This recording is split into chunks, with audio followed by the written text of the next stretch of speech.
the worst period of the day to have a session.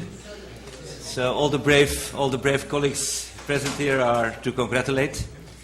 But I think it was we are, let's say, except for the round table afterwards, this is the last session of the conference. And I must say, I was very impressed by all this information we got, and in fact from so many countries, so many schools. And if you really look at it, in fact, we covered South America, the Middle America, Europe, and now we have North America, including Canada.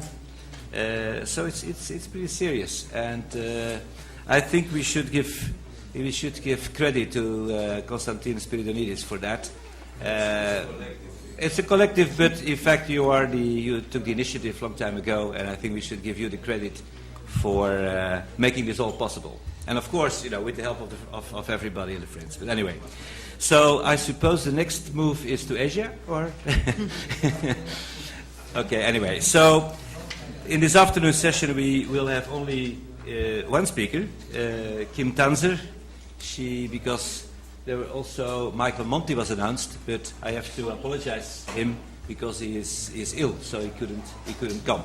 So Kim will defend the colors of the United States and Canada. So serious thing to do. The continent. Kim is professor of architecture at the University of Florida, but she is also currently the president of the ACSA, which is, as you know, the counterpart of the EAE, and which is the almost organization of the schools of architecture in the United States and in Canada.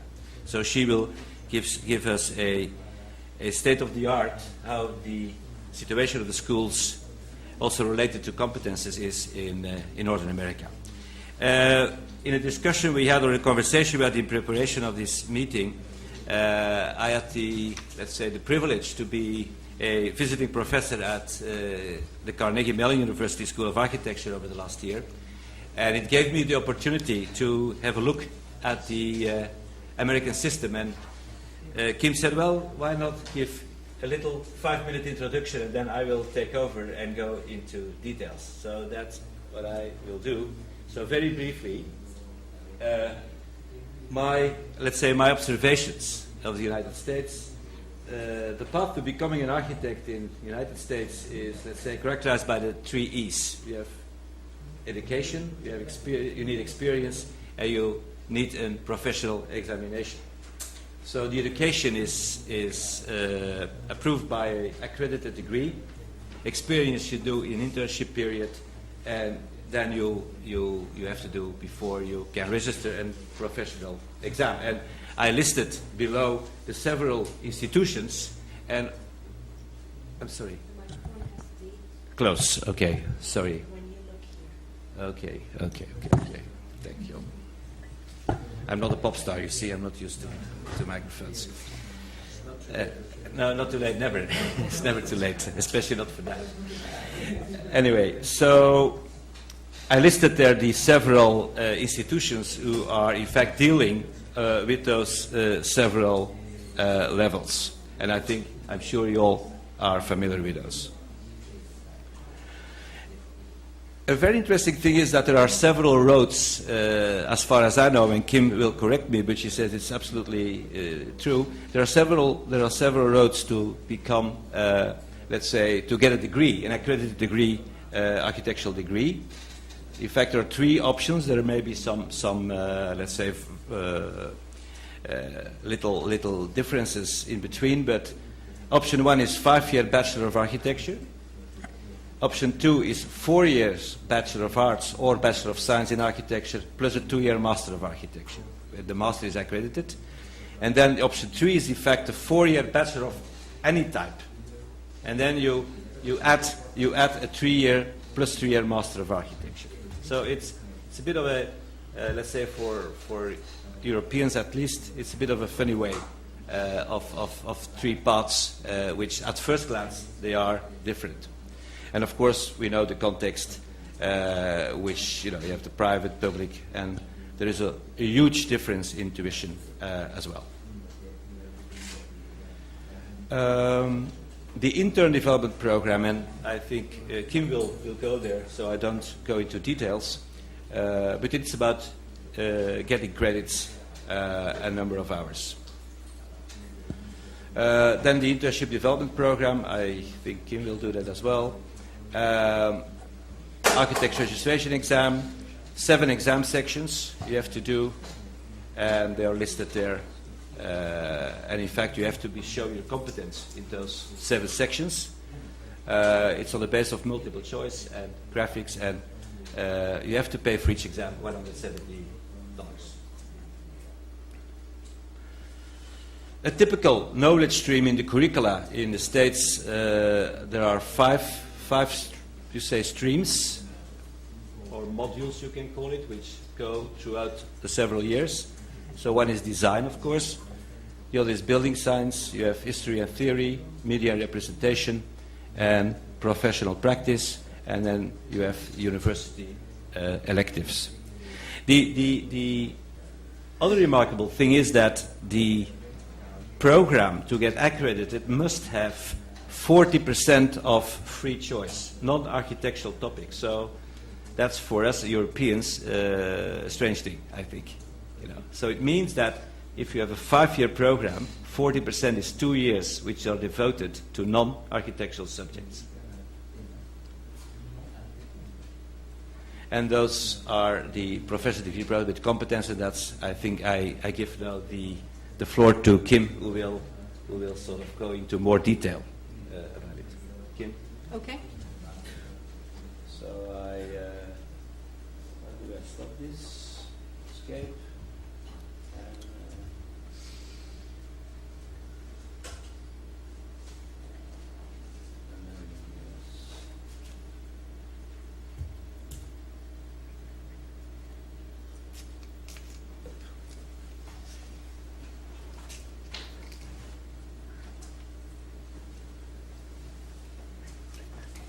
Thank you, Richard. I think Richard knows as much about the United States system as I do. Sometimes being a visitor helps you to have a new perspective, which is very useful. And I also want to thank you, Dinos, for inviting me on behalf of the ACSA, and to send my hellos for my colleague Mike Monti, who's the executive director of the ACSA. He was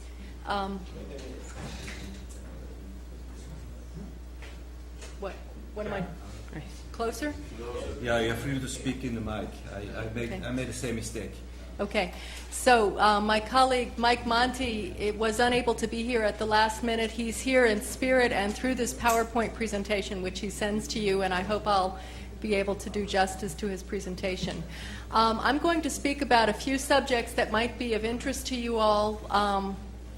And I'm also going to, since this is sort of the beginning of the end of the day, try to pick up on a few themes that I've heard throughout the day which might help the roundtable at the last portion. As I've been sitting in the audience for the last 2 days, I've had this very strange feeling. Sometimes I hear a presentation and I think, oh, that's just what we do in the States. And then I think, another time, oh, we don't do anything like that. And then sometimes I think, we don't do anything like that, but oh, maybe it just sounds differently, but it's really the same. So I think that it's some of all of that for us and probably for you as well. I'm going to talk a little bit about our relationship to the tuning project, and then I'm going to talk about our accreditation process, which bears some relationship to the competencies, and I'm going to end with a couple of advertisements for things that we're doing that you might be interested in. So first, the ACSA, which is the Association of Collegiate Schools of Architecture. We advance architectural education in the United States and Canada. As it says here, there are 125 schools in the United States and in Canada, with 5 other schools coming online, and that includes 10 accredited and 1 candidate school in Canada. So I've been asked several times if there were any Canadians here, and I'm sorry that there aren't. It might be useful to introduce them on their own in future meetings, although we do represent them on things educational. And in general, I would say that from my perspective, Canadians do everything better than we do in the States, and we try to learn a lot from them. But with regard to architectural accrediting, they tend to take what we do and modify it slightly. So when I talk about that, it's actually fairly similar, as I'm told, between the United States and Canada.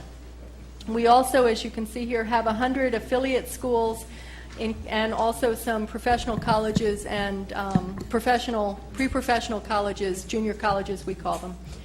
There are about 5,000 faculty that are represented through our organization and about 30,000 students. And I think the population of Canada is about 30 million, and I think our population is about 300 million at this point. So, you can just compare that with some of the other places that we've heard about.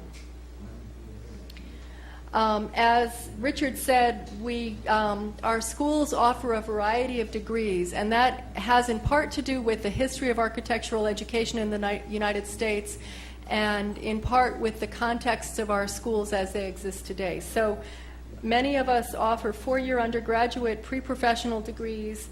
Then the professional degree, which is the one that our association focuses on, can be received in one of three ways. A B-Arc is 5, an M-Arc is 6 years or 4+2, and a D-Arc, which is different from a PhD. A D-Arc is essentially a 4+3 or a 4+4 in some cases. And one thing that's significant, as Richard alluded to, is the fact that we, in our accrediting process, we just look at architectural content. So while we do require that there be some general education, which is a kind of a liberal arts education, the accreditors don't look too carefully at that. They're looking specifically at architectural content, which is why you can go to school for 8 years and get the same degree essentially, or the same degree of accreditation that you would get after 5 years. As Richard mentioned, the member schools range from public universities to private universities, polytechnics, there are religious affiliated universities, and small independent academies, large, medium, and small size. So in many ways, my school is probably like, some of the schools that you teach in, more than it's like a school that's 2 hours away from mine, but with a different institutional mission. So it's a very diverse context that our faculty and students participate in. I'm going to talk now a little bit about our relationship to the Tuning Project. We began working about a year ago, I guess, in an official capacity, largely through the connection that Marvin Malika had built, I think, with those of you who have been to Hania over the years. And our executive director and our board of directors felt that it would be very valuable to develop a relationship with our European colleagues, and also that there were some intellectual points of interest that we might explore through the Tuning Project. So over the past year, we've begun developing a way to work together, and in the last few months of last year, we used the Tuning Project instrument, the survey that was developed, and we sent a survey to our faculty. We had a notice in our newsletter and asked people to take the survey. So up to now, in the last several months, about almost 200 faculty members have responded. We're working with the American Institute of Architects to send the survey to its membership as well. So at this point, it would be safe to assume that the responses we've received are pretty much all from academics, because that's who we've sent it out to. And so I'm going to give you a little bit of information about what we've determined so far, and Mike has compiled these numbers, so I hope I can be a little helpful, but probably not to a great degree. And you can see the survey, if you'd like, on our website, which is also how we point people to it. So we looked at it in the three academic levels that the Europeans had used: bachelor's, master's, and a PhD level. And what I'm showing you here on a scale of 1 to 4, with 4 being the highest, is the questions that were got the highest ratings, and in rank order, as you can see. So just take a minute, if you would, to look at it.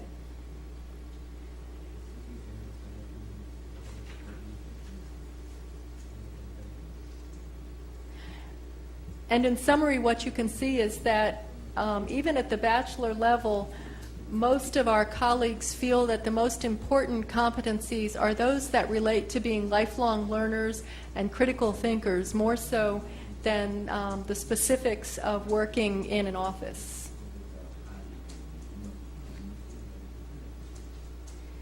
At the first professional degree level, an M-ARC or a B-ARC, again, the highest rated 10 competencies.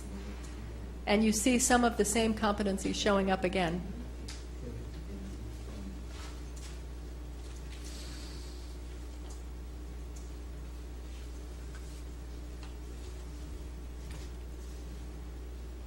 And then at the level of a PhD, the highest competencies.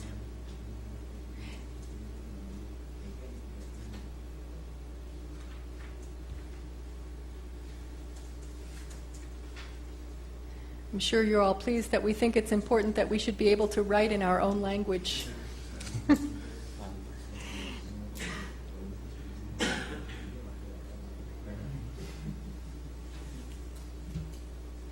And then conversely, the lowest rated competencies at the bachelor's level, the 4-year, so this is a 4-year degree, it would be equivalent in Bologna more or less to a 3-year.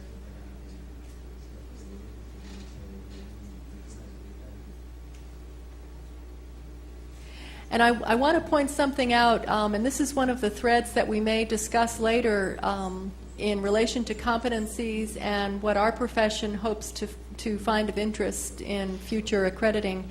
You see the second from the bottom, necessary design skills to meet building users' requirements with constraints imposed by cost factors and building regulations. Remembering that professors answered these, you can see that the professors don't think this is very important. You can imagine that if this were answered by professionals, it would not be the same set. And so we'll begin looking at that as well, and I'll talk a little bit about our accrediting process. So I would say that, in fact, our professionals think our students should learn a lot more of that in school. And as was mentioned earlier today, the professionals who tend to participate in service at a national level, I think, do disproportionately come from large firms because they have the time to send, the funding to send their partners to participate in these kind of things. So I would say that it reflects an interest of large firms in particular. So again, then moving to the M-ARC, B-ARC, that first professional degree level, the lowest competencies based on professors' perspectives. This one was kind of interesting to me. I teach history and theory, and so you see that the fourth from the bottom is the awareness and ability to use appropriate tools of other human and physical sciences. And I was surprised that even architecture professors rated that as lowly as they did, although I guess you could say that people who take surveys and people who study literary criticism are probably not, there's not much overlap between those groups. And then at the doctoral level, the 10 lowest rated competencies. And not surprisingly, the lowest at that level would be the knowledge of industries, organizations, regulations, and procedures involved in translating concepts into buildings, because for research that's really not an important skill or competency. A couple of observations. Mike just pulled out some things on the 3 categories, the general and professional competencies and so forth. One was that at all 3 levels, the bachelor, the M-ARC, and the PhD level, 7 of the 10 top-rated competencies were the same. But only 1 of 10, at the first 2 levels, 7 of the 10 were the same, but at the doctoral level, only 1 of the 10 appeared. So there's a sense, I think, from these surveys that whether you're at the first degree or the second degree level, there are a set of skills that you need, but a very distinct, separate set is required for a PhD, which has to do with research. The other thing that he thought was notable was the ability to work on an interdisciplinary team and the ability to develop a transdisciplinary understanding didn't rank very highly at any level. And that's significant for us in the States because as we're moving into another accreditation cycle, our colleagues in the profession are really heavily emphasizing the need to work on interdisciplinary teams, which is something that many of you spoke about as well. So whether it's that professors are behind the curve there and don't understand it, or for whatever reason, there's a disconnect between what professors think is important and what our professional colleagues think is important, and this will probably come to a head during our accreditation review conference, which will be this fall. On the level of professional competencies, only 2 appear in the top 10 for any of the degrees.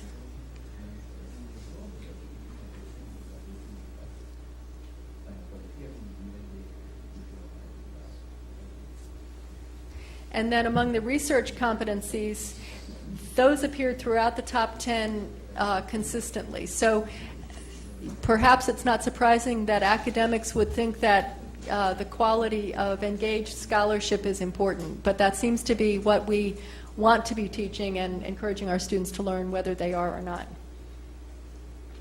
So that's a kind of a snapshot of where we are in terms of looking at the same set of information that the folks in that Enhsa study are looking at. I'm going to talk now a little bit about accreditation. As it says here, all ACSA schools are accredited by the National Architectural Accrediting Board. This is an independent organization, and it's funded by the ACSA, the AIA, which is a professional society. So I'm a registered architect who chooses to be a member of the AIA, and I pay dues to be a member. Not all architects are members of the AIA. The NCARB, which means National Council of Architectural Registration Boards, is made up of the 50 licensing boards in each of the states. So there's a kind of a statewide system that contributes to a regional system that contributes to a governing board, and they're the component that really licenses and regulates the profession. And then the AIAS, which means American Institute of Architecture Students. And we had a question earlier in the day about the role of students in the process of developing an architectural education. And our students are very involved. The ones who choose to become members of this organization are involved at a national level in developing the curricula of schools. And as it says here, the NAAB has a budget of about $1 million annually. And for that, they accredit each of the schools every 5 years, with 6 years, with repeat visits if schools are having problems. And they are beginning to develop a method of collecting data so that we can compare how many teachers we have and how many courses we teach and how many women are on the faculty and all that kind of stuff. I want to pause here for a moment to talk about how these organizations came together and where they are now and where I hope they'll go. The AIA, I think, was founded in about they just had their 150th anniversary, so I think 1856 is when the AIA was founded. It was founded before there was really the concept of licensure probably in any state, so it was a group of professional colleagues. At that time, there were maybe a few architecture schools, but many people 150 years ago went to an engineering school or through an internship process came to call themselves architects, and then the AIA kind of confirmed that they in fact were architects. Our organization, the ACSA, was founded in 1912, I believe, or 1910, initially with 12 schools of architecture, the oldest ones in the country. And for the first 30 or 40 years, they essentially confirmed each other's quality through something like an accrediting process. And then, for some reason, that process stopped happening for about 20 years. And in the 50s, I believe it was, the NAAB was founded. And initially, it was the ACSA representing the schools, the AIA representing the profession, and I believe at that time, the licensing groups as well. So they combined forces, and then later on, the student group, the AIAS, which had been founded, became a fourth, what we call collaterals. So the 4 organizations each nominate members to the National Academy of Architectural Education Board, NAAB Board, and we provide their funding through our various organizations. The collateral organizations also meet together with a group that we call the 5 presidents. So me and my president-elect, as well as the president and president-elect of the AIA, who is Marvin Malika, for many of you who know him. The president and vice president of the student group, the NCARB, and then the NAB itself all meet twice a year to talk about things architectural. What I'm observing, which might be of interest to you all, is that because the groups were formed or began talking about issues of education, all of the concerns that anybody has get dumped into education. So if you're a 50-year-old professional, you know, the principal in your firm, and things aren't going well because China's got too much work or whatever, instead of thinking about what you might do about it as a 50-year-old, the tendency among the groups has been for the last 20 years to say, the schools should do a better job of teaching Chinese, or, you know, whatever it would be. And so what I'm hoping that we can start to do is, as some of you have discussed, begin to develop an approach to lifelong learning so that all 5 of the collaterals can bring what our expertise is to the table to look at the issues that all architects face, legitimate issues, but I don't think we can try to solve them all through schools, in part because change is so rapid right now that by the time we go through the process of adding a student performance criteria to, you know, introduce Asian languages or whatever, and I apologize if I'm offending anybody, I'm just trying to pick a weird example.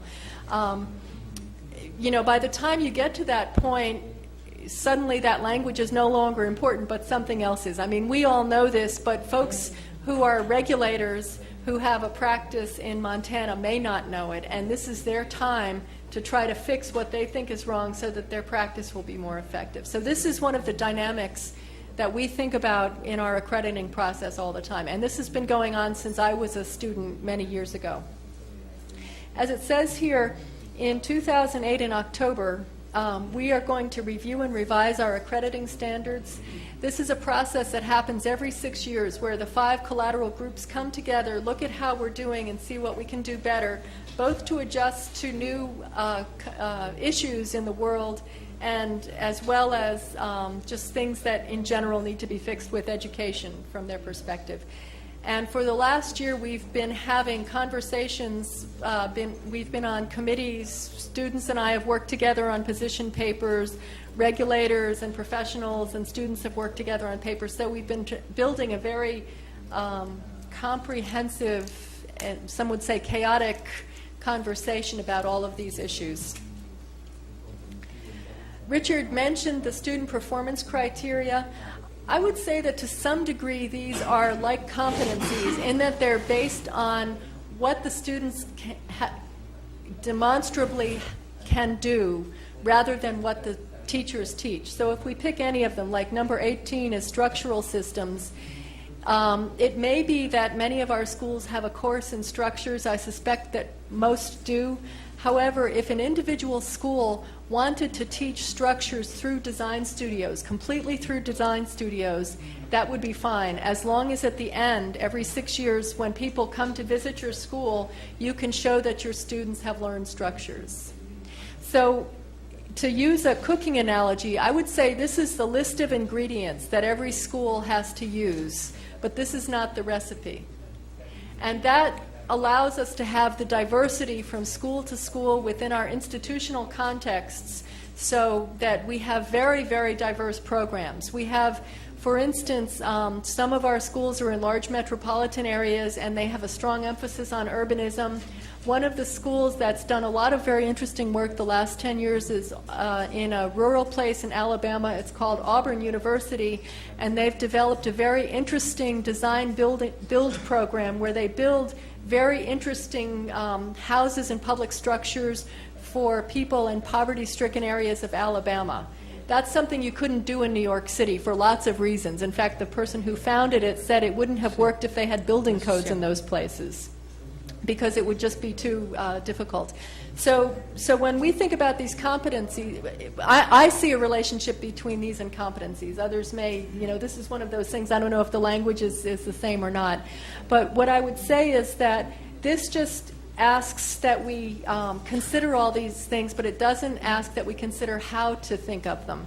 So as you all are developing your competencies, I don't think you necessarily have to remake your curriculum. I think what I would be doing if I were you is I'd look at what your strengths are, what your context is, what your students are. Probably if your students come from very wealthy families, they're not immediately eager to get jobs when they got out of school. On the other hand, if they're first generation in college and they don't have a lot of funding, they need to get a professional position right away, you're going to emphasize different competencies or different criteria in our case, depending on who your student body is, where you're located, what your university's mission is, and things of that sort. So, and you can see that we measure them at the level of ability or understanding, which are some of the terms that you've been using during this week. And so, but you can see what we saw as a problem with the ACSA is that it's a kind of an unranked list. It's just 34 things. You could add one, take one away, and they seem kind of undifferentiated. So what we're proposing for this accrediting cycle is that we align them with what we've identified as core values. And when I say we now, I mean the ACSA. And the core values that we described, which should resonate for some of you all as well, are the following: to design the technical and creative aspects of architecture projects, to lead interdisciplinary design projects ethically and collaboratively, and to be active stewards of the environment, and underpinning all of that, to think and act critically. So what you see in this diagram is a kind of map of what the criteria are and where they fit within our core values. And so just to identify a couple, you can see that while we identified being active stewards of the environment as a really critical core value, one of 4, you can see that there aren't many student performance criteria aligned with it at this point. What I would imagine happening is that I'm hoping that with our accrediting process, we'll kind of align them more closely so that they're more imageable, because 34 anything is not imageable, 4 is, or 5, or whatever.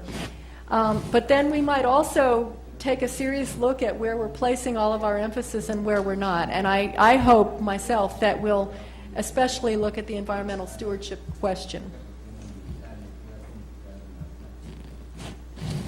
I wanted to mention something else that is happening. The National Architectural Accrediting Board has been asked in recent years to look at students who have degrees from other countries, probably many of yours who want to move to the United States.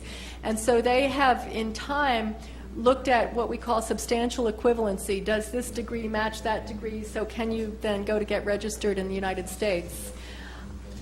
Through that process and other things, in part an interest of some of our colleagues on the NAB board, we have begun working internationally. So there are schools that are interested in getting accreditation within the United States, but that aren't physically located in the United States. Only a few, but that's an interesting aspect of globalization. So there's one school in particular that basically has a post office box in Delaware, but they're located in the Middle East.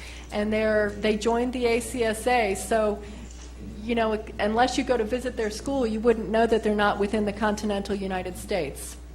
Through all of these various kinds of international opportunities, we've begun, or the NAB has begun, working on a mutual recognition agreement among accreditation systems. And it's modeled, as you see here, after the Washington Accord used by the engineering schools. And as this says, the NAB has also provided consulting services in Turkey, Kuwait, and South Korea, and they've also made some visits in China, looking at issues of substantial equivalency. So this group of 8 accrediting systems is working toward a Canberra Accord based in Australia, where I believe it will take place. You can see that the black groups have signatory status, the green are provisional. And when this group met for the first time about a year ago, they began by doing what they called a gap analysis. They put the accrediting standards of each of the 8 countries or systems next to each other, thinking that they would find out what was not connecting between them so they could start filling it in. In fact, what they found is that all of the systems were quite comparable, and there were many, many more connections than there were disconnections. And I suspect, having listened to all of you talk, that if you took your core values, your most highly prized competencies, you'd see that there's also a lot of commonality in this group. And so what mutual recognition means is that the academic qualifications validated by one of the signatories would be accepted as being substantially equivalent and recommended for recognition by the other signatories, an important but, subject to additional requirements that might be imposed by local regulations. So at least it's moving toward the ability to cross boundaries to do work. I'll finish with my two promos here. One is that the ACSA publishes a Journal of Architectural Education and has since 1947. It's blind peer-reviewed, and it focuses on, it's recently had a new editor appointed, George Dodds. They're focusing on the scholarship of design and design as scholarship. And so thinking about some of the issues that we've been talking about today and trying to figure out what that magic thing called design is that we all know and value but are not very good at articulating to the wider world. So then finally, some of you may know that in Houston in about a month and a half, there will be a meeting preceding our annual meeting. We have an annual scholarly meeting every year in the spring. And one of our former presidents is Rafael Longoria, who is a Mexican-American. And he and his colleague, another former president, Geraldine Forbes Isaias, approached us about doing a meeting of the Deans of the Americas. So some of you might have been contacted about this and may already be coming. But I'm here to invite you all to consider coming to this meeting. It's a one-day meeting, well, about 1.5 days, March 25th and 26th in Houston. And I believe that Mike Monti will try to contact each of you all just to invite you personally as well. Just as one final observation, it seems to me that the specifics of looking at competencies across the different countries in Latin America and between Europe and America and so forth are important, but of equal value in a group like this is just exchanging broader ideas about architecture and architectural education and the role of architecture in the world. And so meetings like the Houston meeting or like this meeting, in a way, are an excuse to get together and have the important conversations which happen on the walk back from lunch and in other ways like that. So I hope you'll consider joining us. Thank you.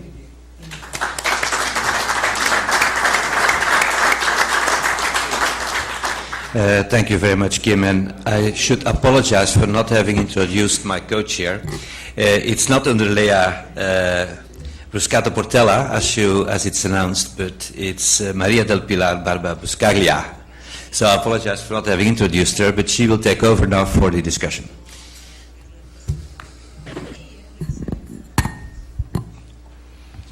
Hola, buenas tardes. Bueno, creo que lo que deberíamos hacer es ceder rápidamente la palabra, porque me imagino que hay muchas dudas y preguntas. ¿A quién? No sé si...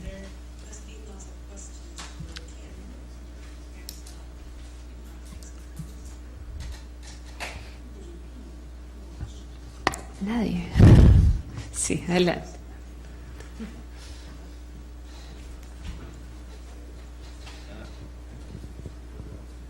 Is this okay? Sí. I just have a question. You said that one of the purposes of your discussions in the future is to reduce the number of, say, areas of, you're calling them competences or activities. Yeah, student performance criteria Student is what we call them.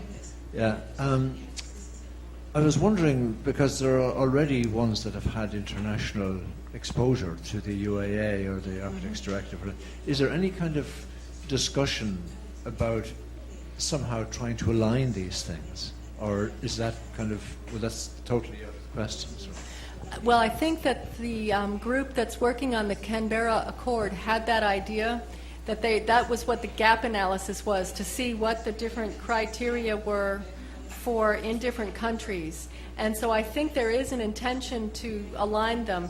Now, if we shuffle ours, I don't know if that will make a difference. I don't know if there's because I'm not involved in those conversations, I don't know if it matters to anybody if our number 7 is their number 7. But I think it matters to them that structural systems is in the Australian set and structural systems is in the United States set.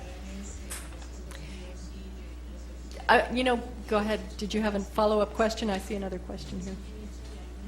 Well, in one case there are 11, and the other there are 30-something. So. Yeah. I don't know. I didn't see the chart myself. I was just told that there weren't that many gaps, but it sounds like there's some stretching going on or compressing. I have a question about this NAAB, which is going to model itself after the Washington Accord, which is engineering kind of system. Why is it? I mean, what's meant by it? I didn't hear the last part. Why is that? Why is this kind of modeling after engineering, I guess I'd have to say I don't know, but I think there's a real struggle in the United States. There are firms that are doing work in other places. There are people coming to the United States who would like to work in the United States in not just architecture, but also landscape architecture and probably other fields.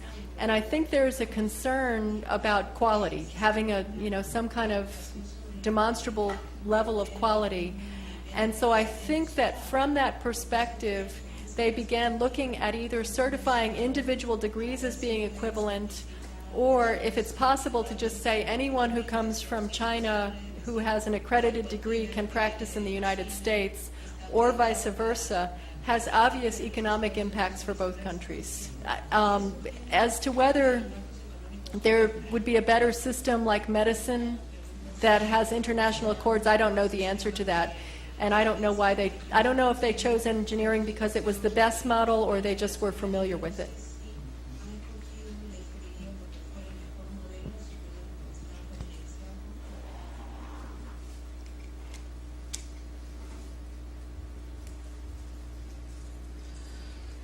Los invito a animarse a participar en el debate.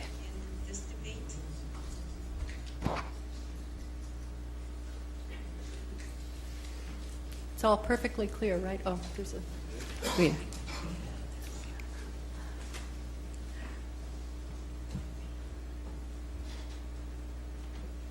Hola. ¿Cuál es la posibilidad real de que la NAAB realice procesos de acreditación en los países latinoamericanos y sobre todo la incidencia que eso tendría en los que estamos negociando tratados de libre comercio con los Estados Unidos?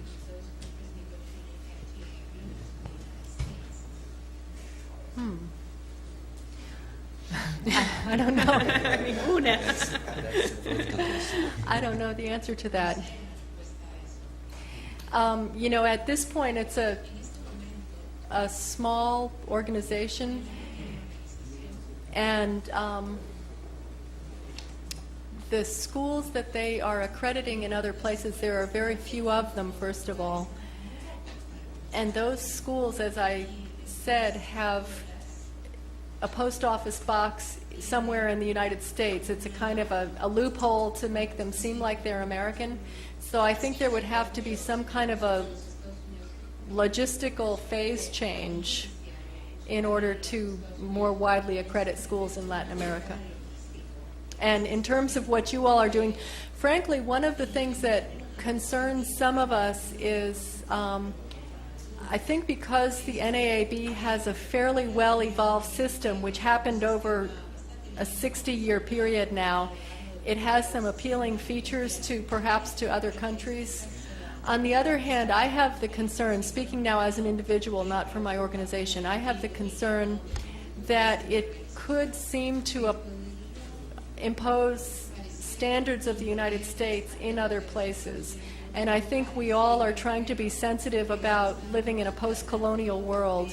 And so I myself would be concerned about, taking what works in the United States and trying to apply it in El Salvador or Peru or somewhere like that. Because from what little I've heard, there are lots of great things going on here, and the exchange needs to be mutual.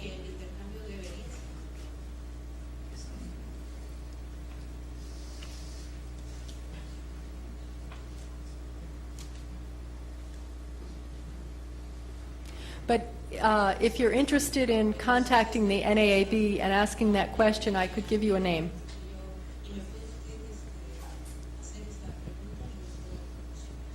Bien. A mí también me preocupa en alguna medida todas estas actualizaciones que nosotros nos vemos casi obligados a hacer. Estamos siguiendo los pasos de Europa en el tuning y estamos viendo también las modificaciones que se hacen en el estudio en los Estados Unidos. Y al igual que el compañero anterior, me preocupa muchísimo la asimetría del tratamiento tanto de los Estados Unidos como de Europa. Da la impresión de que a pesar de los esfuerzos que hacemos en América Latina por crear una nueva educación, una mejor educación, siempre estamos viendo o nos están contemplando de arriba hacia abajo. Los países, la mayor parte de las veces, hacen un intercambio que siempre es favorable a los poderosos. En cambio, nosotros los débiles tenemos enormes dificultades para incorporarnos a los sistemas profesionales tanto americanos del norte como europeos.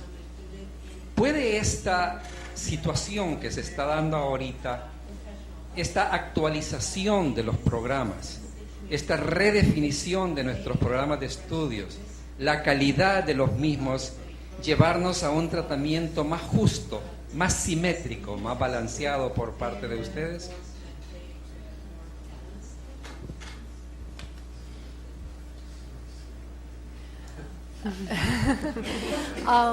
Well, I think there are some asymmetries that come as a result of trade agreements and things that are outside of the control of architectural groups. At least from what I understand, a lot of the crossing of borders that's happening has to do with trade agreements of the 1990s, and architecture is just one piece of a much broader picture.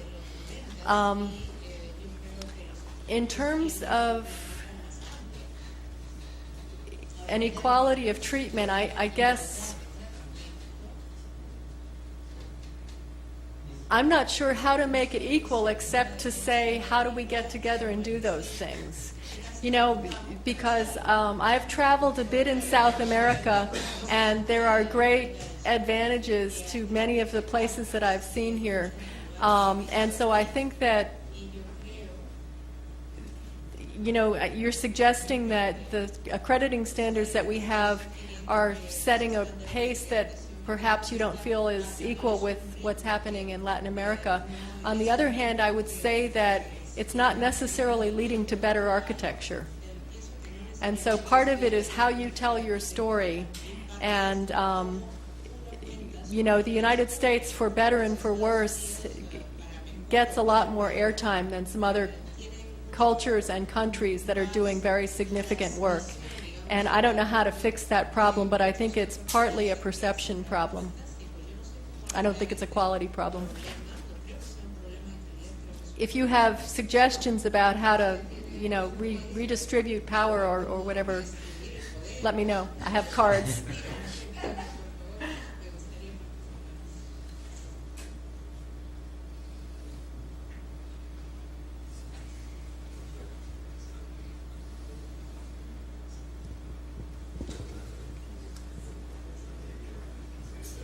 Esta es una pregunta de vuelta para los anteriores panelistas, los colegas europeos.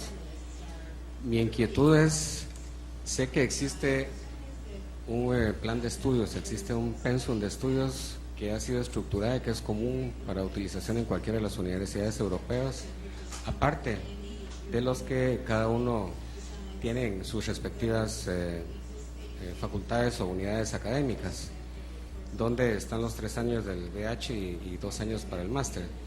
Pero este plan de estudios común de la Unión Europea para Arquitectura, ¿qué tanto se está utilizando y qué peso tiene en la proporción del número de estudiantes que están en arquitectura?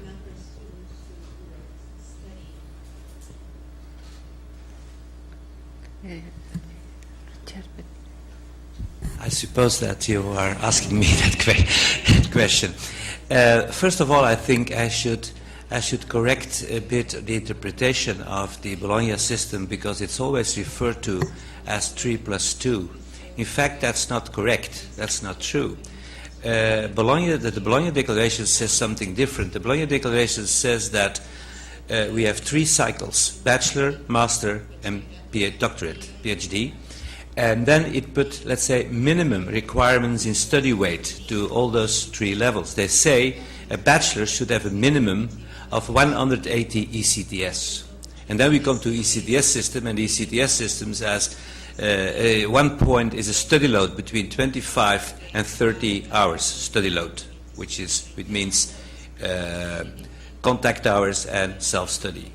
So in fact, it means that 60 points is considered 1 year. So that's where the 3 years comes from. But in Belgium, for instance, and I'm sure in other countries, there are bachelor programs 4 years.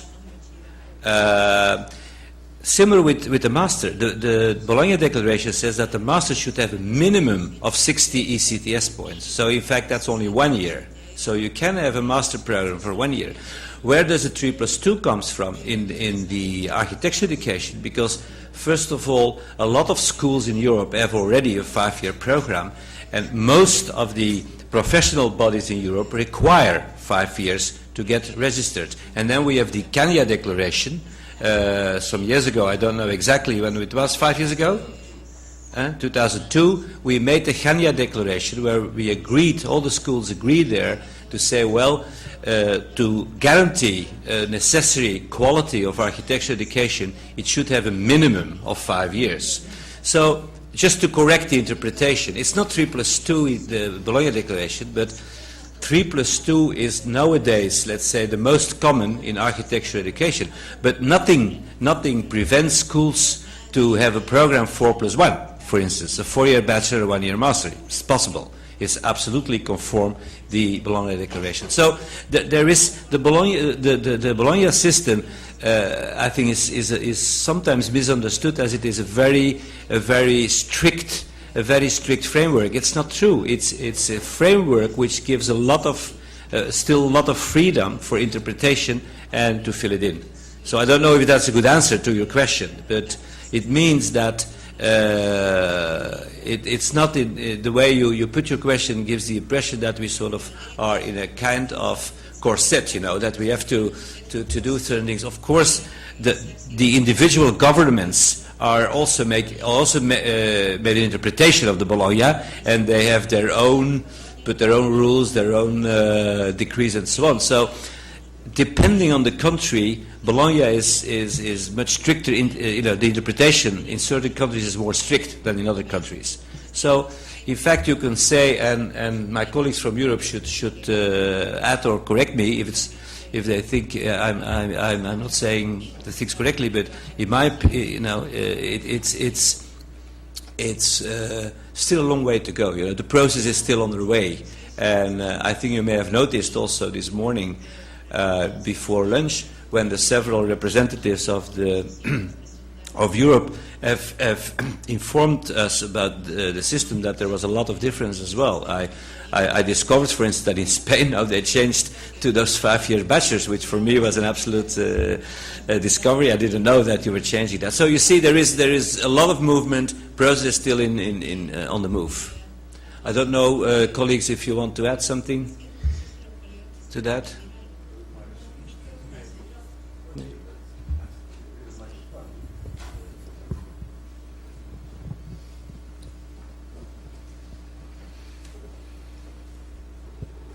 Thank you.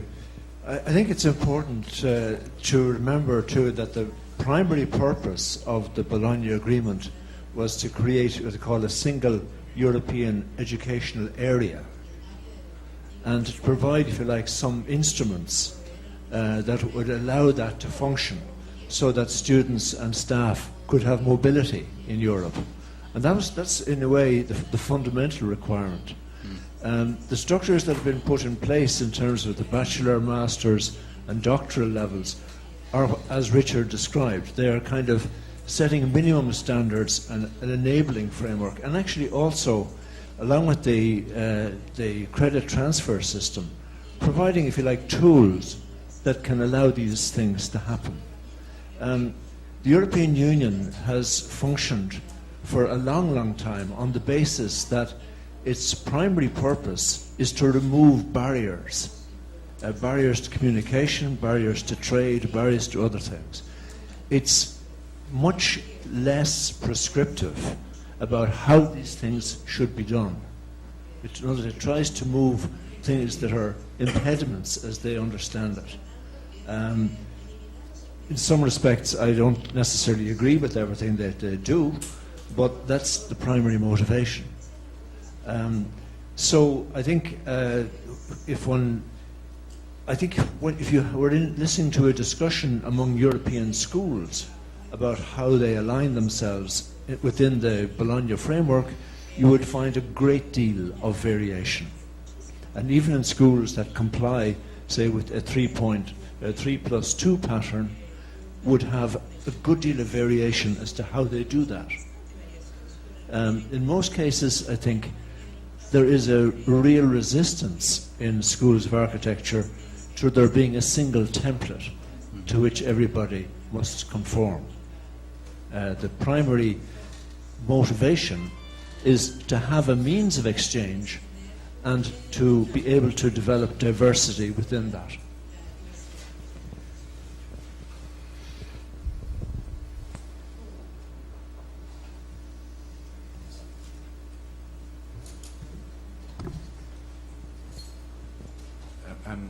I am sorry because we Europeanize a little bit the discussion the very moment that we are speaking about the USA system, but probably is a good opportunity to make clear to our colleagues from Latin America what about is this Bologna thing. Of course, everything that was said previously is valid and right. I would like to add another aspect, which is more or less the political one. The Bologna Agreement or Accord is a kind of answer to the question how we can raise the quality of our educational system without paying money. And how it happens. If I will split the total duration of studies in two parts, and I will have 2 degrees, one in 3 years and the other in 5 years, and if I will give the right, or I oblige, let's say, or give the right to the students who finish the first cycle to go to another school of architecture or to another university, what will happen? Of course, I will have a mobility, which is something which is expected, and it's very good for all this spirit of unity that European Union wants to achieve. But in the same time, the good students from a school, after 3 years, will try to go to a, let's say, better considered school. And the better considered schools, more or less, are the geographically centered. It means that a school of architecture in the center of Europe will have the possibility to select the best students of the different peripheral universities. And that school will have the possibility to have better students in the master course. And if a school has the better students, it has a better reputation. And after it has a better research record. And after it has better financement because of the research center record. And this becomes better than the others. And if this school becomes better, the other schools will try to imitate this school in order to become those good as well. So this way, you have a raise of quality without paying. So this is one aspect of that. But there is the other aspect, which is the risk. What will happen with the peripheral schools? The peripheral schools will be the exporters of good students. What will remain for them? What will be the future of those schools? what they have to do. This is an interesting issue for the peripheral schools. And I think that this way we come in the question that you raised, rector of El Salvador School, decano of the, sorry, Ernesto, okay, I remember. Ruiz. Okay, because the peripheral schools have this problem not only in the Bologna system, but in Latin America as well, because what you mentioned, it is exactly the same. And this is the one dimension. The other thing is that I would like to link with the discussion with the United States, is that all these things happen because Europe wants to be more competitive to the United States. Of course, not only in the schools of architecture, but in the higher education, generally speaking. Europe wants to become more competitive than the United States, Australia, Japan, because those universities have, rather it appears to have a better reputation, not necessarily in schools of architecture, but globally speaking. So there is now a new system implemented in Europe which is aiming at attracting students in Central Europe after the 3 years of studies, more or less. In case of schools of architecture, it's 3 years. This is the tendency. It means that a student from Latin America, after 3 years of studies, could eventually come to Europe. And in this case, this student has not to wait 4 years in order to go to the United States. So in that case, the United States will lose a good student from Latin America who will go to Europe instead of going to the United States. So probably after that, United States will rethink about this possibility. If this will happen, then probably the universities of the United States, in order to achieve this, how can I say, performance, will transform again their educational system. So I say all those things because we have to understand that it is an open dynamic around, which we have to take into account in our discussion and to understand what is playing around us. Of course, this is not the only dimension, that's for sure. Of course, there are many other dimensions, but I believe that we don't have to underestimate this one as well. By double degrees.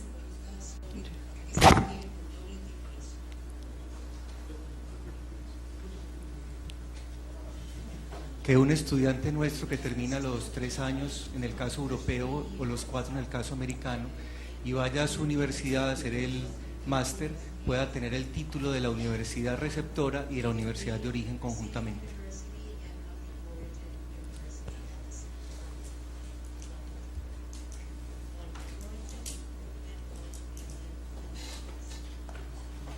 Do you mean when they start or after 2 years, 2 more years?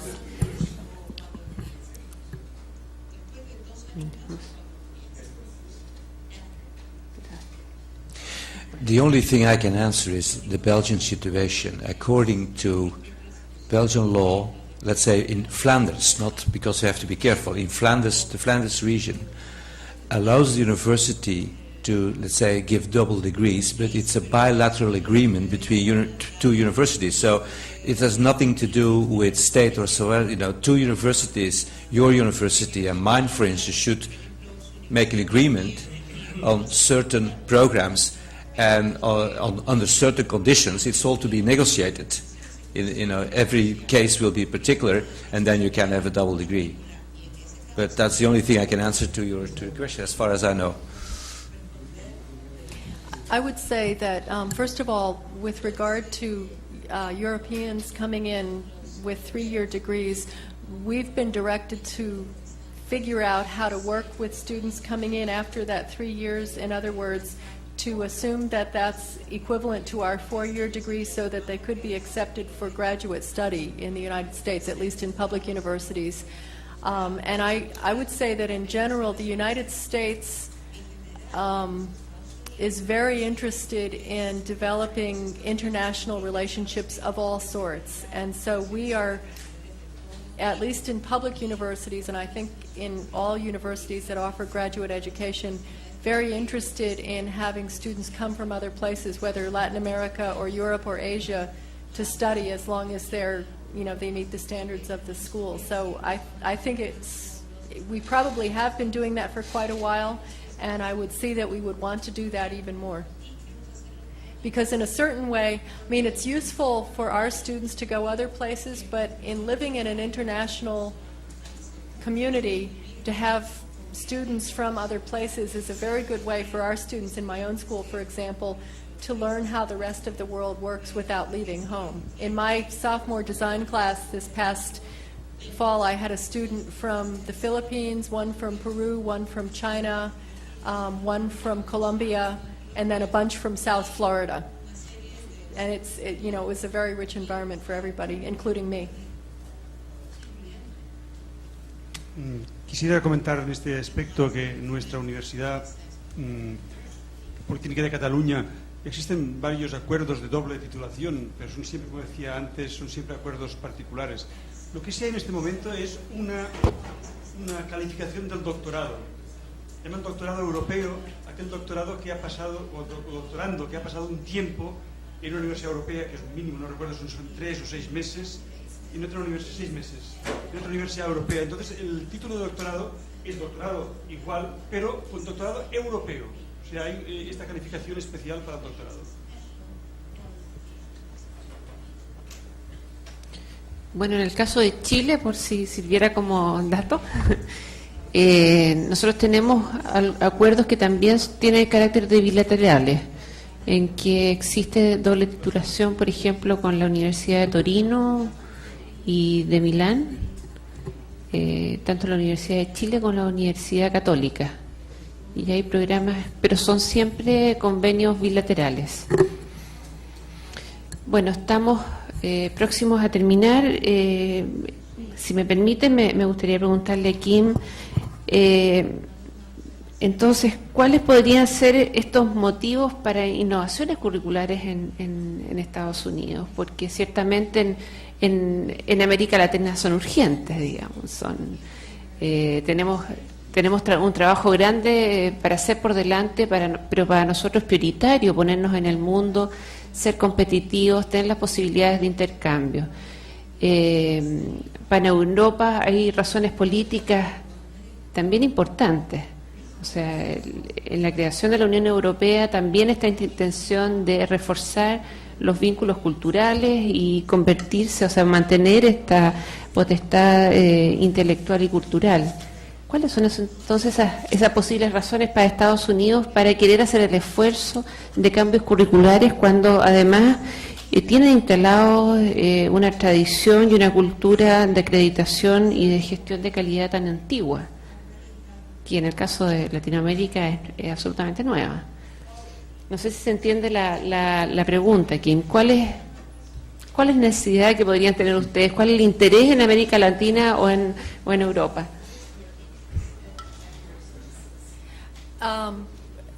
Well, let me give you a short answer and then a slightly longer answer. The short answer is because the United States, like the rest of the world, is recognizing that things are changing very quickly. One of the books that many of us have read is called The World is Flat by an economist named Thomas Friedman. And when he says the world is flat, he means that old hierarchies have gone away because of digitalization and open trade policies. So whereas in the early, and in part even the fall of the Berlin Wall in the early 90s.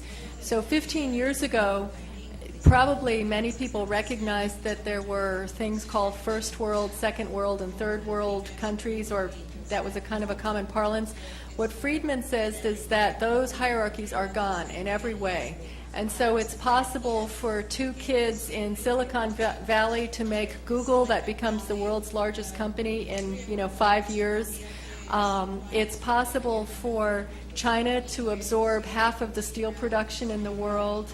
It's, all kinds of new things in business and manufacturing and so forth are happening that are negatively impacting the United States. So in that way, although perhaps it seems like things are under control in the United States if you're sitting in this room. From our perspective, it does not feel under control at all.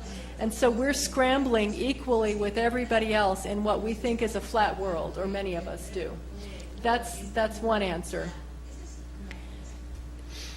I want to end, though, with a Canadian story, since we don't have a Canadian here. There's a game that's played in the north, especially in Canada, called ice hockey. Are you familiar with that game? It's kind of like soccer, but it's played on ice with a puck, where you try to get the puck into the goal. The most famous ice hockey player is a Canadian named Wayne Gretzky. And someone asked him once what made him such a good hockey player, and his answer was very simple. He said, "I skate to where the puck will be."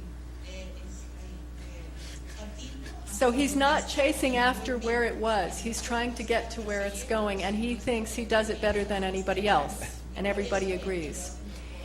In the United States, there are schools like mine, large public universities, that are trying to get better. And typically what administrators say, educationists, I think is what it was described as before, is the University of Florida wants to be like the University of Michigan. So we have to do the things that the University of Michigan is doing, except by the time we figure out what they were doing, they've gone to somewhere else. We're not skating to where the puck will be, we're following the puck. I would say to those of you in Latin America that thinking about these broad issues of environmental design that we've been talking about, the way some of you are thinking about the environment and about bringing social concerns to architectural education, for me, that's the future of architecture. So trying to figure out what architecture was in the United States in 2002 isn't going to get you there. And if you do it right, you're going to be getting students from North America or Europe to come to study in your programs because you haven't messed up the environment yet and you figured out how not to. And in your cities, you found a way to provide a safe and humane place for many, many people to live in very tight quarters, which we haven't figured out in the United States. So I would say that in the United States, we're scrambling as everybody is. It's a bit of a free-for-all. And I would urge all of you to have the ambition to skate to where the puck will be, because it's not where it is now. And the United States has no advantage over you all in figuring out what the next move is.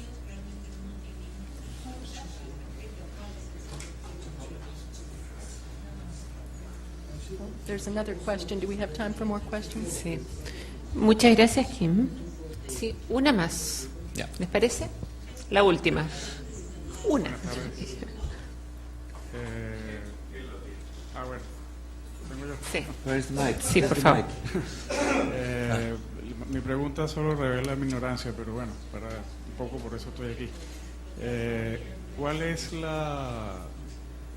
son los resortes de la movilidad en Europa y en los Estados Unidos, entre los países europeos y con los Estados Unidos? ¿Y creen ustedes qué creen ustedes que podrá justificar que América Latina forme parte de esa movilidad? Es decir, no solamente desde aquí hacia allá, sino de allá para acá. ¿Qué podría justificar esa movilidad? Quizás algo así como lo que pasa en el béisbol, que vienen jugadores a jugar en algo así, pues, ¿no?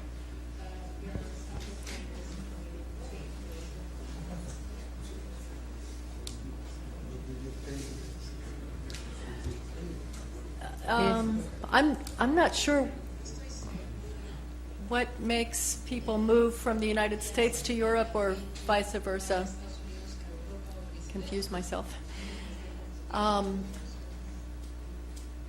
I think people go because they're looking for a kind of education that they can't get where they are, or because they would like to live in the place that they're going to go to school. I would say those, at an educational level, those are the reasons to move. And so it seems to me, I've only traveled in a few countries in South America, but it would seem to me that if you're offering an education that's specific and not offered elsewhere, then you should be playing the same game. I think that one of the flatteners that Friedman talks about is the internet and all things digital. And we see this with MySpace and Facebook, these global, these internet inventions. I don't see any reason why it wouldn't be possible to mount a campaign from your school that would attract people from around the world if you're doing something specific that they want to go to, or if they can get that degree from where they are digitally, which is another, somebody mentioned distance education. That's something we're looking at in the United States so that you don't physically have to move places to get education. I think all of us need to try to think like 15-year-olds. That's the issue. Bien. Lo siento. Quedamos para el panel final. Les doy las gracias por la atención de esta tarde, de esta primera parte de la tarde, y nos vamos a un café para volver en 10 minutos al panel final. ¿10 minutos? Sí. Muchas gracias. Always make jokes with me because I don't understand your Spanish. Because that I understand why you are a leader. No, he's always teasing me all the time. All the time. No. No, not only you, of course. There are others. Okay, Samuel, let's go. You go. You are the first. ¿Y qué tenemos? ¿Qué tenemos? Abro la mesa redonda. Okay, go ahead. Bueno, compañeros, entramos al último punto del día de hoy, nuestra mesa redonda, y el tema es el futuro del proyecto Enhsa América Latina. ¿Cuáles serán nuestras futuras iniciativas? ¿Cuáles serán nuestros próximos pasos? Me acompañan aquí en la mesa el profesor Constantin Spiridonis, el profesor Hernán Marchand y Luglin Kelly. Mi nombre es Samuel Ricardo Vélez también. Comenzamos. Lovely Kelly. Lovely Kelly. Luglin Kelly. Kelly. Luglin Kelly. Not killing. Kelly. Killing. Killing. Killing. Lovely killing. The killing. She does very often sometimes. That's nice.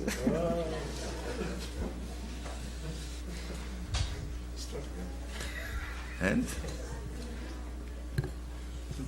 You will start, no? You finished? No. Bueno, de la reunión de estos 2 días, como latinoamericano y como coordinador del grupo Tuning América Latina, pues nos empiezan a surgir una serie de inquietudes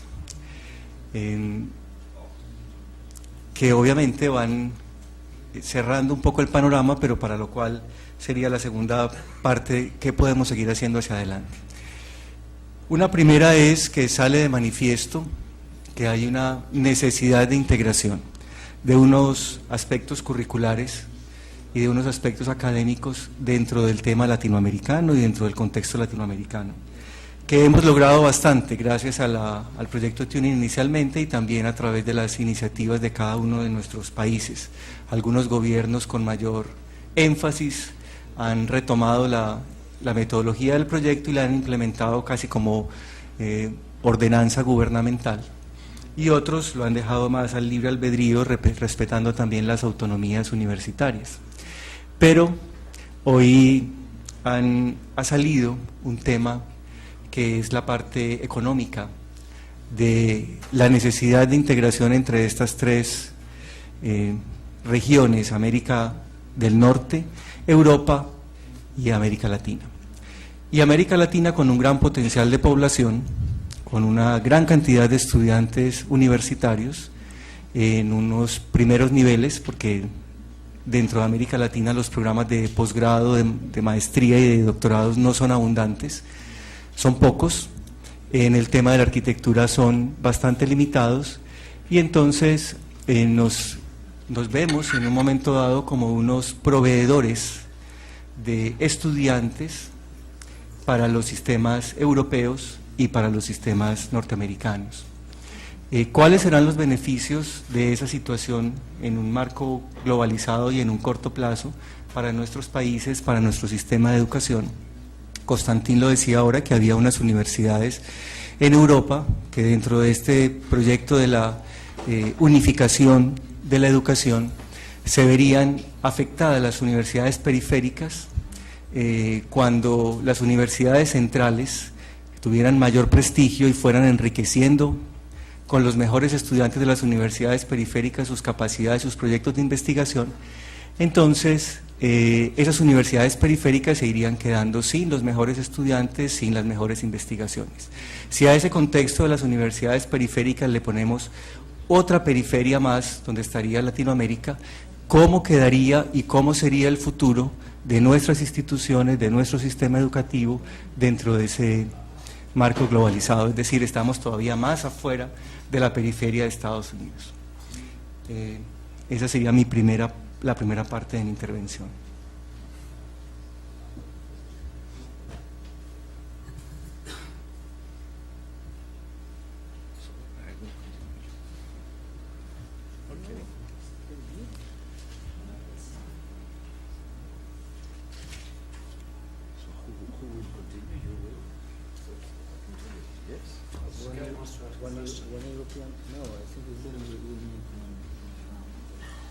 Okay, yes, let's go first. One Latin American, one European, one Okay, I think there's a desire for symmetry. In the sense that there's supposed to be a European response from. So I would just start by saying that I don't understand the tuning project as being a desire to unify curricula or to produce a single curriculum or anything like it. I see what we're trying to do is develop some instruments where we can actually change and benefit from each other's experience. So if I thought that the Bologna Accord, my first reaction to the whole Bologna movement and that sort of agreement was, I suppose, defensive. First sort of response was to say, well, I don't really want the imposition of a single pattern. I want to be able to, retain my own identity, my own national sort of approach to things and so on. But I understood after a while that is not actually what was being proposed. And that's not to deny what Constantine has said. Constantine has actually pointed out that there are certain geopolitical realities at work. And there is a document that we frequently refer to in these sorts of discussions, at least I do anyway. It was produced by the European Commission about 3 or 4 years ago. It was called The Role of the Universities in the Europe of Knowledge. And that document is very useful as a point of departure. It simply talks about, I suppose, the new kind of world that's developing and how the universities are expected to contribute to that. And it talks about disparities across the world between how higher education is funded, different models at work, and where the European universities sit in that discussion. And it talks about the importance of research and how European universities can better be able to compete with the Far East and with the United States and Canada. And that's just bottom line stuff. What's in the middle of that is, where does architecture fit into that sort of picture?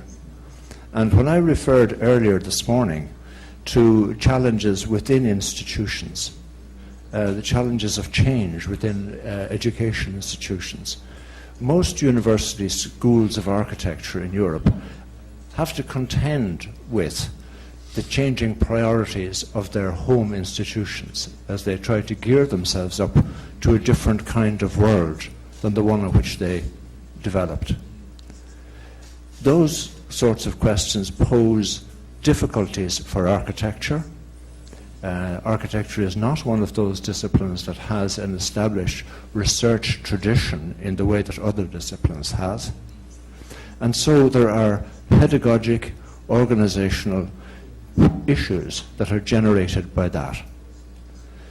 Now that happens because the Bologna Accord is part of that discussion, and because the ECTS credit framework is also part of that discussion. We have to find, or we are trying to find, through our discussions together, ways in which we can actually optimize to our own advantage, to the advantage of architectural education, the sort of new frameworks that have been put forward. One can actually take a view that these things are to be defended against and to be resisted, or on the other hand, you can begin to see how they provide new opportunities. And I suppose from a European perspective, in the first instance, I have to say that in the end, one doesn't have much choice. I liked Kim's story about the Canadian ice hockey player and trying to figure out where this thing was going to be. That's an adventure of a sort, and I'm not trying to romanticize it in a sense. That it's an adventure in survival. And I'm not sort of entirely naive also in thinking that these things are going to be easy or straightforward or anything like that. I don't believe that. And I don't, I'm afraid, agree with Kim's notion that the world is flat. As I said to Kim's afterwards, the world looks flat if you're looking at it from a great height. When you're actually on the ground, it looks a lot bumpier than that. So I suspect that for most of us, the lack of flatness in the world is actually, I suppose Constantine presented it as some sort of long-term opportunity. I see it as a sort of set of things that, I suppose it's an opportunity to learn how to optimize and to improve and to make better uses of scarce resources. Now I think the tuning project here to do with competences has to be seen, in my view, it has to be seen in that sort of light. It has to be seen really in terms of what sort of opportunities it can open up. And I'm a skeptical believer, if that's not too difficult to say. I believe that there are great possibilities for architectural education in this, and I think there are also risks in this. The risks have to do with, as I said to you before, who is using the tools. Are we using them ourselves as educators, as teachers, or are we simply responding, trying to, I suppose, take our instructions from elsewhere? I think if architectural education is going to thrive in this new climate, and however one interprets it, it is a new climate, then we as teachers actually have to be working with these tools to our own advantage, to reflect our own values.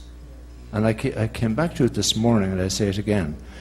Actually, education at the end of the day is something that reflects the values that one has, and the values that somehow you want to enable other people to explore and to develop and to extend beyond what one can do himself. Now that's a very lengthy kind of response to things, but I don't, I suppose, really come at it anymore from a defensive position that we can actually have to resist these sort of globalizing things. I think Saskia Sassen was very interesting when she talks about globalization. It's probably one of those thinkers that's advanced the question of globalization most profoundly. She makes the point that actually it's in the particularity that one finds added value within a globalized setting. So it's up to individual schools, I think, to optimize what they are themselves and enhance their own attractiveness. Thank you.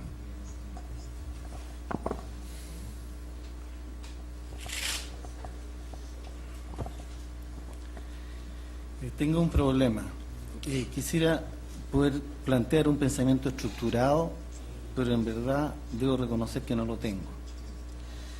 Y no lo tengo por dos razones.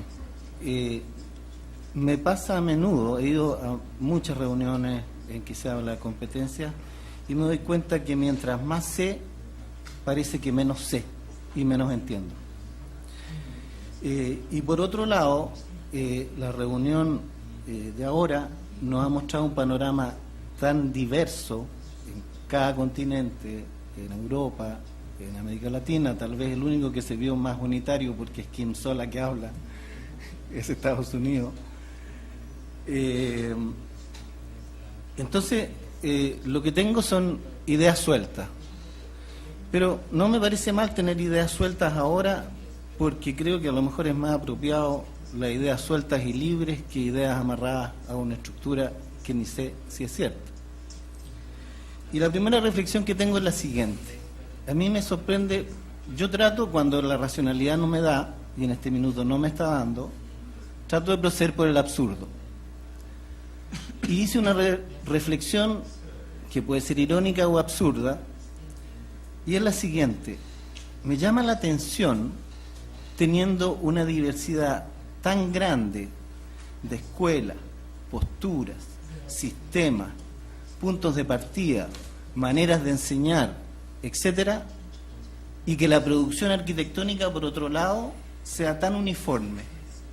La producción, cuando yo veo lo que hacen los estudiantes y se presentan a un concurso de arquitectura, uno no sabe si el proyecto viene de China, si viene de Europa, si viene de América, si viene de América Latina. Cuando uno mira la producción mundial de la arquitectura, la encuentro sumamente homogénea. Entonces, hay algo raro. Enseñamos todos distintos y el resultado parece ser el mismo, o muy similar. Entonces, eso me lleva a una reflexión, y es la siguiente.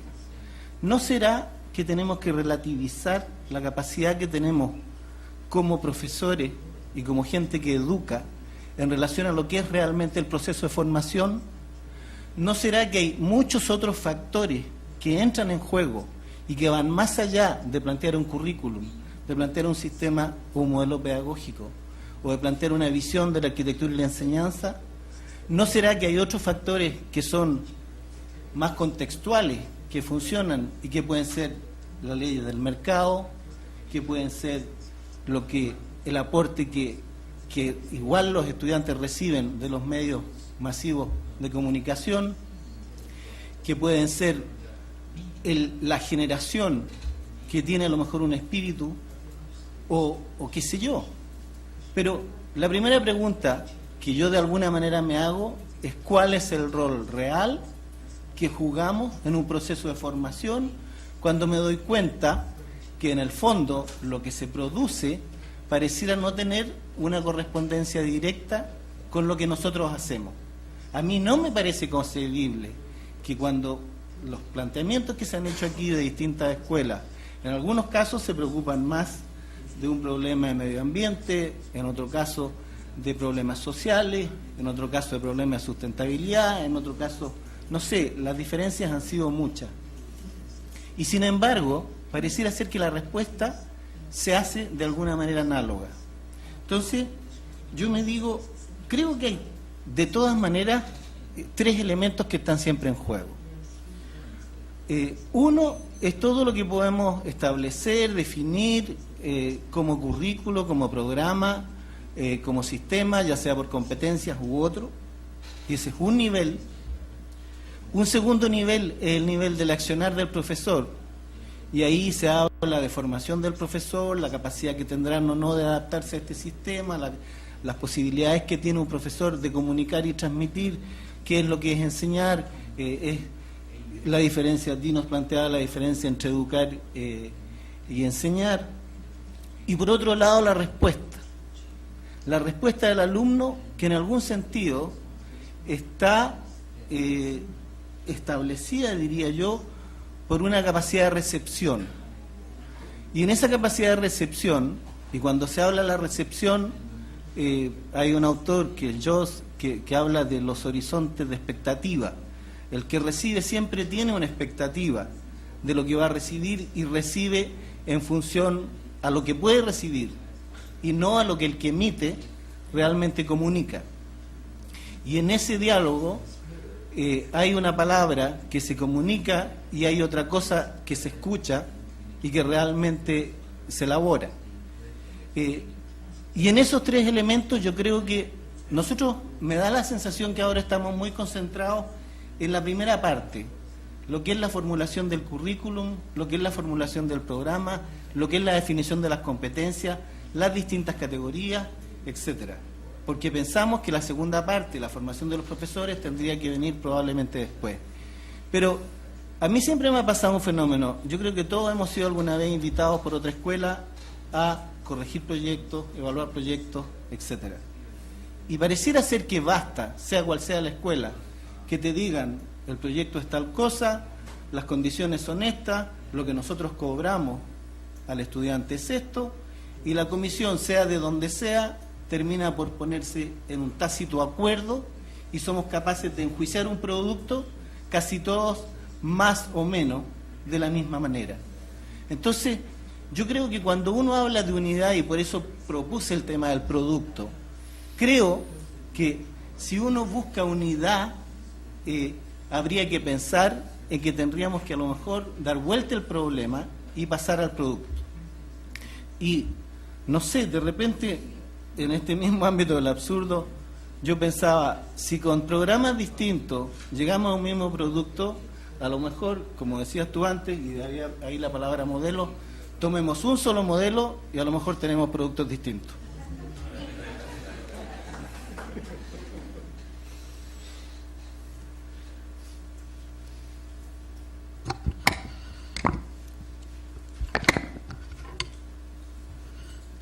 Finished? Finished for the moment. Okay. So, as we are approaching the end of this session, I would like to ask you to permit me to speak a little bit sentimentally, because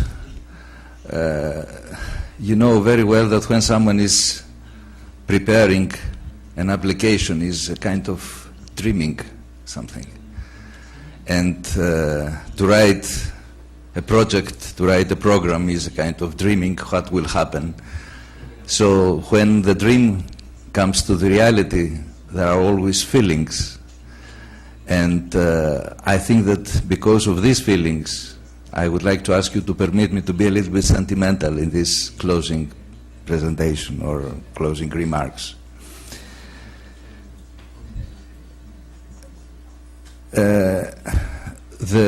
The two of my big children have a distance of 8 years between them. When the big one, was at the primary school, I used to help her in the mathematics. And one day she had the problem, who said that our classroom has those dimensions, and there are 2 windows and 1 door, and we would like to paint this room. And the question is how many kilograms of painting we will use if we know that each box can cover 3 square meters. Of course, that was a mathematical problem.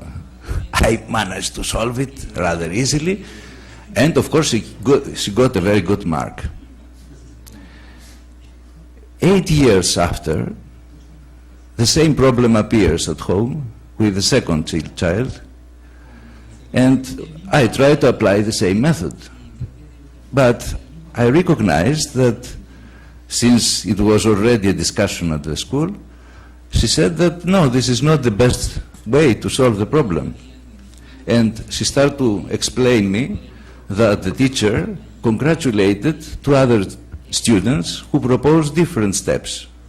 The one step was, as a solution, you can go to the market and to buy 10 boxes and to make the deal with the market, with the merchant, that you can go back those who will remain.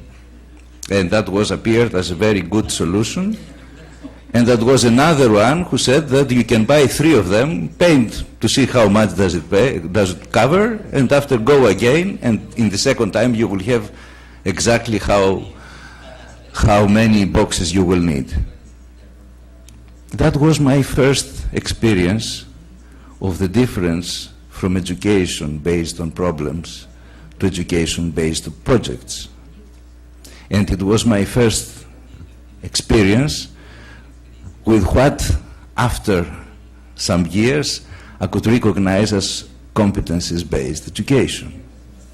In the first case, someone had to solve a problem. In the second, have to achieve a project. And that was an education which tried to develop some skills, some capacities, which will be possible to be used in order to achieve an objective. And in the other case, we had an education which would try to diffuse some knowledge which will be able to understand and to solve a very precise problem. In the first case, we had one solution. In the second, we have a lot of them. In the first, we have one truth. In the other, many. In the first, we have a very certain approach. In the second, we have an uncertainty and probably an infinity of approaches. In the first, we had a very clear, precise aspect about the world.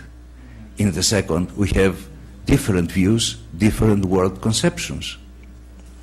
So it was in 8 years that things changed or start to change. And I felt that that could be very useful to think about all those changes, because those changes were not administrative, but they were purely philosophical. They were not management. Michel, that was humanities, philosophy, understanding, viewpoint about the world, about ourselves. And having this as a kind of reference and background, I start to think that when tuning appeared in front of us, landed from the sky, more or less, that someone can take something from that and to understand this new condition which appeared already around us, and that appeared not only in the discussion of the tuning, but that condition was already in our classrooms, because our students are not anymore the same students that we knew. Our students is not one group, is not one conception. They are completely different persons, completely different people. They have completely different preferences. They have the same, they share probably 8 different types of mobile phones, but the first thing that they do is to personalize their phone, their computer, their presence, to personalize, to act as individuals, not as a group, but as an individual.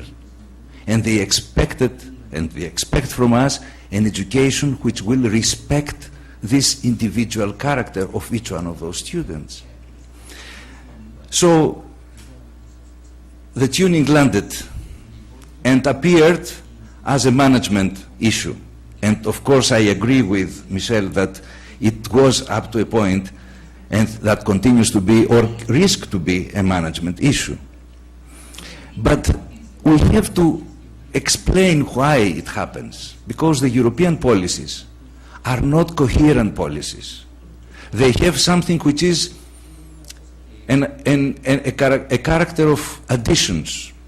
I will give you an example in order to understand.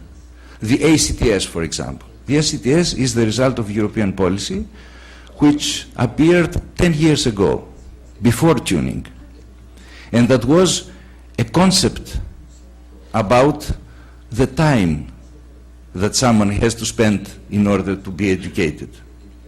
It was the time, the problem. And it was only the time. When tuning appeared, it used this one, but the concept of the ECTS was not part of the concept of the tuning, or could be part, but it was not. And so the ACTS did not incorporate anything about the discussion about competencies, which corresponds to what I tried to say previously, that's a different way of understanding things around. And after ECTS, we had some other policies related to the exchange of the students, to the mobility. So all those aspects appear fragmented and incoherent. And the tuning arrived, and someone would like to reorganize things, but different things belong to different conceptions, to different worlds, someone could say. And because of that, the tuning as such appears as an institutional thing that at the end keeps only its managerial character and sometimes makes difficult to be applied in all its possible dimensions. Lachlan mentioned previously that this discussion about competencies is coming from different directions. First of all, it comes from the administrative and the political level, it comes from the professionals, it comes from the educationalists, as he said, and it comes from the teachers. And because we are teachers, I thought that it is valid to organize this discussion as teachers and to avoid to incorporate in this discussion any aspect which could be articulated with the other, how can I say, incoming views from the professional, the politicians, etc., etc. So I was thinking that what is the difference between the view of the teacher and the view of the administration and things like that? I don't know if this is correct, but my view is that the difference between the view of the teacher and the view of the administration or the political level, etc., is that we as teachers, we have to see through the discussion about the competencies a global, different way of understanding education. And this global, different way of understanding education must definitely incorporate not only view about what competencies are, but also a view about what a teacher is, as Pilar already mentioned previously, what a student is, as Chris mentioned previously, and what teaching is. I think that our discussion has to have those four axes as main axes.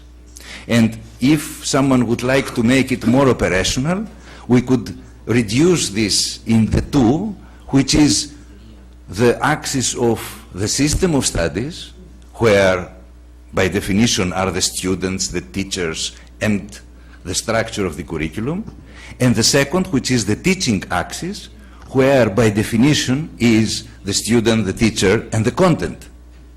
And I am coming again this way to the distinction between the structure or the system of the studies and to the content of studies, that is to say the teaching a particular subject area. And in these two axes was conceived this project. Because for those who had the tolerance to read the text which was presented in front of, in the beginning of this program, you will see that the idea was to have one meeting which will discuss the system, that's to say the curriculum, in the way that I tried to define. It was of course in my head, this only, taking into account the teachers, the students, and the way that someone organized the whole program of studies. And the second meeting could be concentrated in the second part, that's to say, of course, the students, the teachers, and the teaching, that's to say, the way that someone has to teach some competencies. And since the competencies were in the center of the preoccupation of the project, the idea was that here we will discuss how a list of competencies or a group of competencies or a constellation of competencies can affect the way that we are thinking about the program. And in the second meeting, the idea was to think how a number of competencies can be translated into teaching practice, how we can achieve them, what we have to do in our classroom in order to achieve some competencies. And if you want in this dreamy condition that I'm still, I remain still now, the idea was that probably in this meeting we could define a small number of competencies, those which appear to be popular in Latin America, in United States and in Europe, and to agree that for the next meeting we will prepare and present different teaching practices, techniques, methods, pedagogies, strategies, which could achieve those competencies. So, leaving from the meeting, the workshop, we will have in our suitcase, mental suitcase, different examples, paradigms of different ways of teaching, and this way we could enrich our experiences on this issue. That was the expected. Of course, the discussion that we had here appeared that, first of all, that this is not the same conception that I consider that would be easily shared between us, which is fair enough, that there are many definitions about the competencies, there are completely different understanding of the role and the way that someone can use the competencies, and there were different forms of influences of the discussion we had, combining the political discussion, the professional discussion, the educationalists, and probably the teachers, of course, as well. So this was the experience, and I feel that I learned a lot of things hearing what was happening and what you presented all those days. So I think that from this viewpoint, as I told you in the beginning that I'm here to learn, it was successful.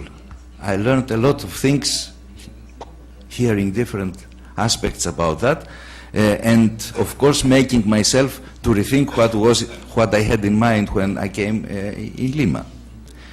So the question that remains open at this very moment is what we will do for the next workshop, because according to the contract we have another opportunity, and also according to the contract the idea was that one meeting will take place in Latin America and the other meeting will take place in Europe. So the good, how can I say, the expected thing could be to decide together what will be the focus of the second approach. If you agree with what was already described in the contract, if it's necessary we can change it. I think that this must be a decision that we have to take collectively in order to prove that nobody wants to impose anything, and if there is the discussion about the competencies part of the political game of the European Union, I will be the first that I will deny to play that. I play this game, let's say, I participate in this event because I strongly believe that through the competencies we can arrive at something which is very contemporary in architecture. We will arrive at this, that the contemporary architects and the architectural avant-garde define as parametric design, and I strongly believe that the discussion about competencies introduce us in a parametric conception of our curriculum. A curriculum which is not prescriptive, which is open, and which gives the possibility to each one of our students to obtain a different identity without losing the identity of the architect. And this is the background of the efforts